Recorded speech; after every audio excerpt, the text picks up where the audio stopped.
ಬೆಳ್ಬೆಳಗ್ಗೆ ತಿಂಡಿ ಮುಗಿಸ್ಕೊಂಡು ನಾವು ಹೊರಟಿದ್ದು ಮೋಕ್ಷ ರಂಗನಾಥ ಸ್ವಾಮಿ ಎಂದೇ ಪ್ರಸಿದ್ಧಿಯಾದ ಚಿಕ್ಕಬಳ್ಳಾಪುರ ಜಿಲ್ಲೆಯ ರಂಗಸ್ಥಳದಲ್ಲಿರುವ ಶ್ರೀ ರಂಗನಾಥ ಸ್ವಾಮಿ ದೇವಸ್ಥಾನಕ್ಕೆ.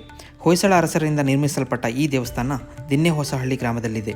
ಶ್ರೀರಾಮನ ಪಟ್ಟಾಭಿಷೇಕಕ್ಕೆ ಬಂದಿದ್ದ ವಿಭೀಷಣನಿಗೆ ಸಾಕ್ಷಾತ್ ರಾಮದೇವರು ಶ್ರೀ ರಂಗನಾಥ ಸ್ವಾಮಿಯ ಮೂರ್ತಿಯನ್ನು ಒಂದು ಬಿದಿರಿನ ಬುಟ್ಟಿಯಲ್ಲಿಟ್ಟು ಕೊಟ್ಟರೆಂಬ ನಂಬಿಕೆ ಇದೆ. ಇದನ್ನು ಸ್ಮರಿಸಲು ಇಲ್ಲಿನ ರಂಗನಾಥ ಸ್ವಾಮಿಯ ಮೂರ್ತಿಯನ್ನು ಸಪ್ತರ್ಷಿಗಳು ಸ್ಥಾಪಿಸಿ ಪೂಜಿಸಲು ಆರಂಭಿಸಿದರೆಂದು ಹೇಳಲಾಗಿದೆ. ಹಾಗಾಗಿ ಇಲ್ಲಿನ ಗರ್ಭಗೃಹವು ಬಿದಿರಿನ ಬುಟ್ಟಿಯ ಆಕಾರದಲ್ಲಿದ್ದು ರಂಗನಾಥ ಸ್ವಾಮಿಯು ಬುಟ್ಟಿಯ ಮಧ್ಯದಲ್ಲಿದ್ದ ಹಾಗಿದೆ. ಒಂದೇ ಸಾಲಿಗ್ರಾಮ ಶಿಲೆಯಲ್ಲಿ ಕೆತ್ತಲ್ಪಟ್ಟ ಇಲ್ಲಿನ ರಂಗನಾಥ ಸ್ವಾಮಿಯ ವಿಗ್ರಹವು 4.5 ಅಡಿ ಉದ್ದವಿದ್ದು, ಸ್ವಾಮಿ ಇಲ್ಲಿ ಶ್ರೀದೇವಿ ಮತ್ತು ಭೂದೇವಿ ಸಮೇತನಾಗಿ ಶ್ರೀ ಶೇಷಶಯನನಾಗಿ ವಿರಾಜಮಾನನಾಗಿದ್ದಾನೆ.